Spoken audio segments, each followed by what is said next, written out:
Koppel, host of the Time for Coffee podcast, where you get firsthand career advice into the jobs and industries that interest you the most. And before we start today's show, I have a quick favor to ask you. If you haven't already, I'd be incredibly grateful if you give us a rating and a review on iTunes. And if you're like me, you need to do it now because you'll forget later and because it's the best way to help others who may be in search of career advice to find this free resource. So press pause if you haven't done it and do it right now. I'll wait. Thanks so much and enjoy today's show. Hey there, Java Junkies. Welcome to another K-Cup mini episode of Time for Coffee. By the way, K-Cups come in 3 sizes, single, double, and triple shots, or roughly 1 minute, 5 minutes, or 10 minutes in length. So if you don't have time to throw back an entire caffeinated career conversation, these K-Cup mini episodes of T4C can give you a quick caffeinated fix, whether you're on the go or you only have a few minutes to binge. So grab your mug and take a chug, because it's time for a caffeinated career triple shot K-Cup with my guest, Aneesh Raman. So beyond the donuts that you bought to bribe your way into the campaign office on weekends, Aneesh, how did you get that first gig working for Senator Biden? And what advice do you have to offer our young listeners about how they can get their foot in the door of a new campaign? The things that I think about at LinkedIn all the time, networks and skills. So to answer your second question first, how did I get that job? A person named Ricky Seidman. So Ricky had been a fellow at the Institute of Politics when I was an undergrad at Harvard. We had kind of bonded, and she had become a mentor by that point and someone I was routinely going to for career advice. And then as luck would have it, unpaid intern on the Obama campaign, Ricky Seidman gets named the communications director for whoever was going to be the vice presidential nominee. And suddenly everything changed for me because now I had a personal advocate trying to help me land a job. So for the listeners, I would say networking is not just something that happens. It's something that you should be really deliberate about starting now. And I don't mean that in a stress-inducing way. I mean that in a sort of agency-inducing way. Like, be deliberate. Track the people that you knew at college who were professors that you felt like really got you and got your skills. As you're going into new jobs, keep in touch with your peers, know where they go, develop mentors. And you're going to have mentors of 2 kinds. You're going to have mentors that you're going to go to just for advice, and they're going to be great at giving you advice, but they're not going to do anything other than give you advice. They're not going to call someone to get you a job. They're not going to create opportunities for you at the place they work. But that's okay. Those are folks you're going to for advice. But then you're also going to have what I would call advocates, people that are going to give you advice, but also are going to really go to bat for you. And so you want to track those folks. You want to track the peers and what are they doing and what's interesting and how do you compare notes with them. But across my career, my network has always served me well. And my network is not at all the same now as it was when I was coming out of college. And so that's the undercurrent of it all. And the change, the persistent change we're talking about, you've got to keep evolving your network as your career interests evolve and as the world around you evolves. So be really deliberate about building and nurturing your network, because for me, that's what unlocks that.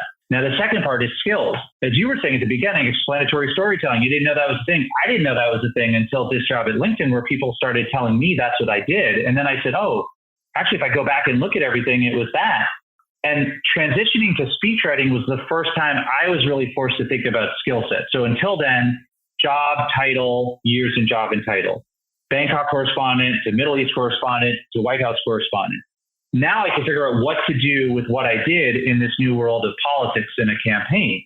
Now, part of those jobs are communications jobs where you're dealing with the press. And I didn't want to deal with the press because, like a tortured breakup, I had just left media, aggrieved about media. And so I didn't want to deal with journalists. Well, what does that leave you? Speechwriting. Okay, what's speechwriting? It's writing. That's not something I had done naturally because I had been a talker. That's what you are when you're an on-air reporter.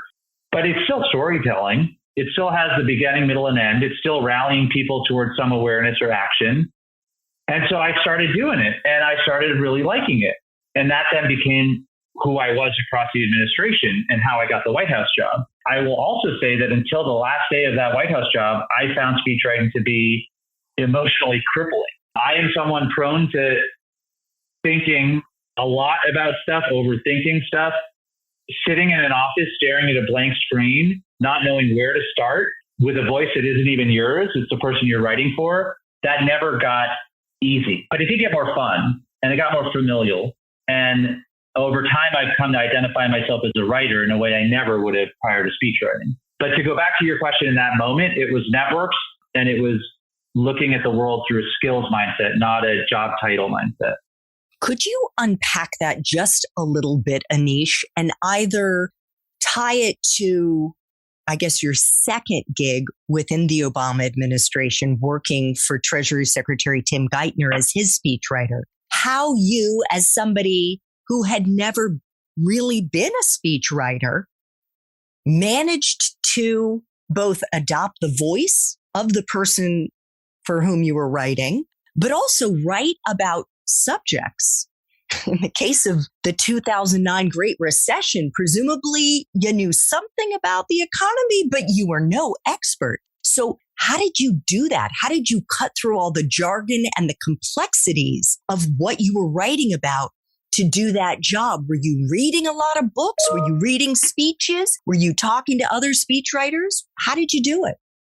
You're bringing me back. The first thing I will say is it was really, really hard. And I call that out just because I've only been in really, really hard environments and I put myself deliberately in them, that I've normalized myself to the fact that things are hard. But I want to call that out because I think that's important for folks to understand starting their career.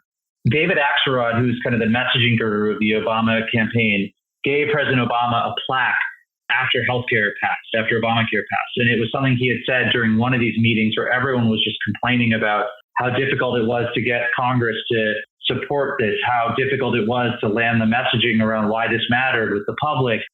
And it just says hard things are hard. And I think about that often. So this was hard. And I just concede that. But I will say the sort of superpower that has always come to the rescue for me is curiosity. I've always been incessantly curious. And so that means I am authentically interested in learning more always. So when I showed up at Treasury, I didn't know what a mortgage was. I had been a war reporter. We looked down on people that had to do the mundane things like have a mortgage and deal with the everyday things of life, like a bank account. We were off like living life at its most extreme. I had to learn what a mortgage was. I had to learn what a financial crisis routed in securities was, AIG, Lehman, all of that. And at first, it was really me trying to learn quick, read everything Geithner said, read everything our policy team was doing. So that was part one. You have to really devote yourself to the study of new things. But the other part is you have to be really confident about what you bring to the table if you don't bring expertise on those things. And by that, I mean, even though I didn't know a ton about the economy, I knew a ton about how to explain things. Because that's what I did in Baghdad. That's what I did in Bangkok. That's what I did in Tehran. That's what I was doing through speeches. And so I felt confident enough to always be the least informed person in the room, to raise my hand and say, hey, can you say that again? And pretend I didn't understand what you just said. And that takes some confidence because often we're all in these environments where we don't want to let anyone know that we don't know what's being talked about. But one of the empowering things about being a speechwriter is I can't do my job unless I understand it. And your job is to help me understand it.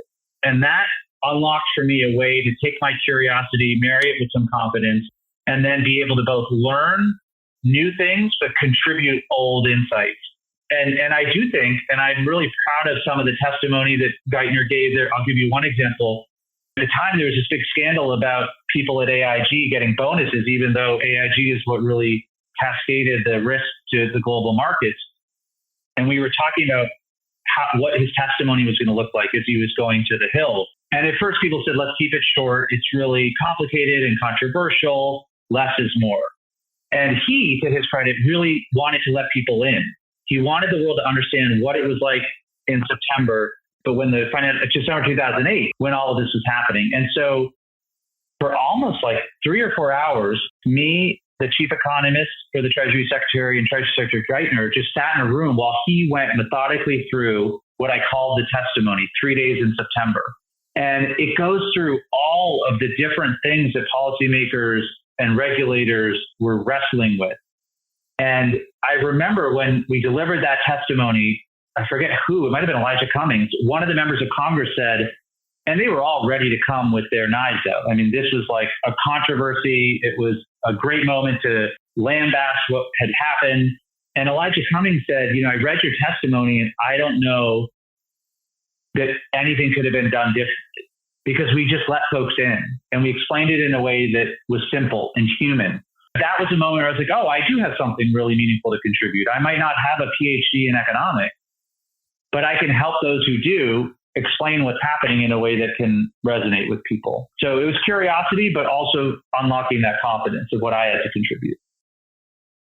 Thanks for tuning in to this K-Cup mini episode of Time for Coffee. If you want to listen to our entire caffeinated career conversation, please check out the show notes for this episode. Thanks so much for listening to this latest episode of T4C.